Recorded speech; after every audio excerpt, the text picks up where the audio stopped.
Well, good morning, everybody. It's Sarah, the Real Simple Mama, here with my little girls, my feather babies, and we have something exciting and positive to talk about. Yay!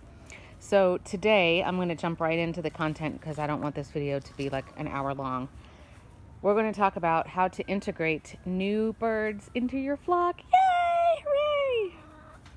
Now I have to admit, I did do this video last night, and I was converting it and trying to upload it to YouTube and took it out of my camera roll. I deleted it off of my phone, and apparently you can't do that until it's uploaded. So I feel like I'm having deja vu here because I already did this video, but we're doing it again. And it's a Thursday morning here in South Texas. It's not hot yet. It's only in, let's see, the high 70s right now. So let's go in and hang out with the birds. And as usual, I'm fairly new to chickens. I've had them just over a year, and we are here in a neighborhood outside of San Antonio.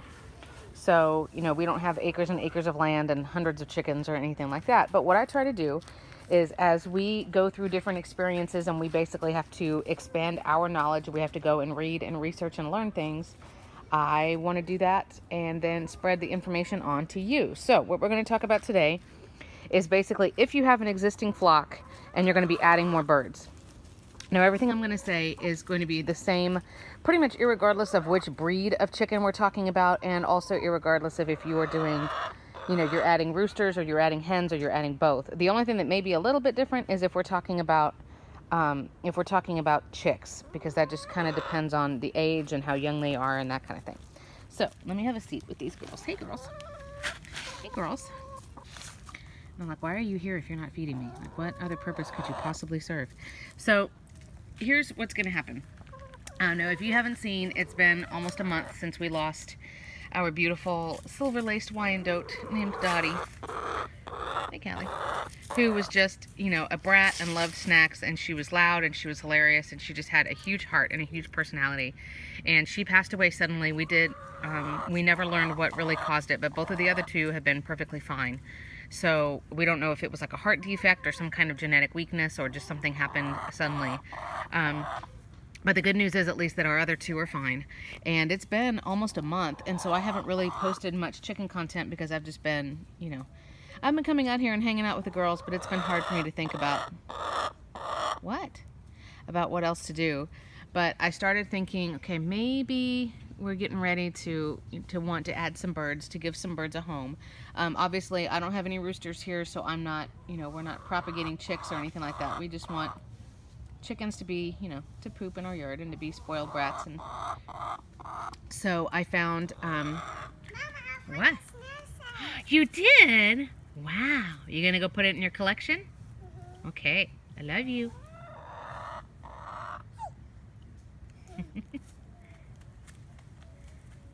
Both of my kids just love digging and looking for bugs, so that's what they're doing over there, looking for stuff. But anyway, so we are going to get 2 chickens for free that have been abused is too strong of a word, but they've been picked on by their friendly neighborhood rooster. He's just pulled out like a ton of their saddle feathers and tail feathers, and so we're going to get 2 chickens this weekend. So I've been reading and doing research casually for a long time, just in case I could get more than 3, but I've really been looking over the last month, of course, about how do you integrate chickens. If you've ever had fish, this seems kind of random, but it's kind of the same thing in that you can't get additional animals and just drop them in with your existing animals and be like, ta-da, everybody get along and is happy, hooray. It doesn't work like that. These are flock animals, and they have a pecking order, which is very real, and that just completely disrupts everything. And basically what would end up happening is the new birds would get beaten up or maybe even killed. So you want to integrate them slowly, gradually, safely. And then of course there's some other precautions that we're going to talk about too. So let's say you are wanting to add to your flock, which everybody does because chickens are amazing and chicken math is very real. And I just suggest that it is something that is a very deliberate decision. You can't just go to the feed store and say, honey, I came home with 20 more chicks, surprise. You really need to plan when you're going to integrate them, because you need to ask. They're in there eating. You really need to ask some questions. You need to get some information. You need to plan. And integration is going to take you at least a week. It's going to take a while. Here comes my corgi. So, you know, impulse buys, as tempting as I know they are, you need to be really careful, especially as the birds get older. I would think with chicks, it's not that big of a deal. Actually, now that I think about it more, it's going to be when your chickens are older. Now, and again, I say hens, but the same process would be applicable for roosters. So, first of all, you want to make sure that the birds you're adding are going to be approximately the same size and approximately the same age. This is so you could just kind of keep track of maybe when they're going to molt, you know, when their laying is going to slow down. And then, of course, for the same size, you don't want anybody to have a huge size or weight advantage. The next thing you want to find out is how the seller treats everything from mites to worms to parasites to what feed they give. You just kind of want to get a good rundown of, okay, you know, what kind of setup do your chickens have? Do they get to free range? Are they on, you know, are they fenced in? What's the situation? What do you feed them? And that can go for medicated versus non-medicated feed. That can go for pellets versus crumble. That can go for, I mean, a whole bunch of stuff. Just to help ease the transition and just so you kind of know what you're getting into and what your birds are coming from. So, you know, I don't vaccinate my birds. I just have the couple, you know, I'm not running a business. I don't have 100 chickens or anything like that. The person who I'm getting my chickens from, she feeds the exact same brand of layer feed and, you know, does the same thing. They get mealworms for treats occasionally, and they get, I guess you would just say, like kitchen scraps and things like that. They're in a fenced-in zone, so it's very similar to what's going on here, so that's great. Once you are set on, okay, we're going to be bringing some birds home, you want to make sure that obviously they're transported safely, they don't get too hot. You know, if it's something where they're having to be mailed, then that's a big, huge deal. So just make sure that you're checking with your post office and you know you're going to get a call when they arrive, all of that kind of stuff. And then here's the part that's going to suck. You're going to have to keep the new birds quarantined for a minimum of a week. Minimum of a week. That means for an entire week, they're going to have to be quarantined in a different zone. So that means, I mean, if we're thinking about setup here, that means you're going to have a kennel or a crate or a cage or another coop or another zone where these birds are going to stay locked up for at least a week. Now, if you've got a large existing flock, I would say it should be longer than that. It should be 2 or 3 weeks. And there's multiple reasons that we'll get into in just a second. Look at those chicken butts. But minimum of a week. Now, I've got 2 and I'm adding 2, so the odds are going to be pretty good that not one bird is going to get picked on or, you know, be taken advantage of or anything like that. So when it comes to what we're going to do, we have a huge dog kennel crate that's going to come out here. I'm going to cover the top with more of those feed bags in case it rains. Their birds will be good. They're going to have their own food. They're going to have their own water. I'm going to try to make them a roost. I have all these branches and things here. I'll probably just thread some through the wire so they have something to perch on. I'm going to find something that I can use. I mean, it can be something like one of these, like for underneath a pot. It could be a shoebox, something that they can have as a little nesting box, because these birds, I can't tell if they're starting to molt or not. Hey, Callie. Hey, gorgeous. Oh, brat. What do you want? It's like, you don't have any food? You were useless to me. Hey. I know. What is it, girl? But, you know, in case they're laying, then they've got a place to do that. Obviously, you have to come and check on them multiple times a day.